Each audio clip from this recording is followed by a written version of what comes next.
Welcome to the in front of me Realme 99, and I'll show you how to switch off the phone on this device. So first you should press and hold for a while the device power key button here on the right side, and here you'll see the question to turn on. Press and hold power button to wake Google Assistant.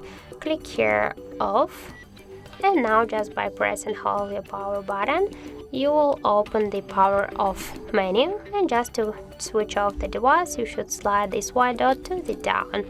Wait just a second, and as can you see the screen is dark. This means that your device is turned off.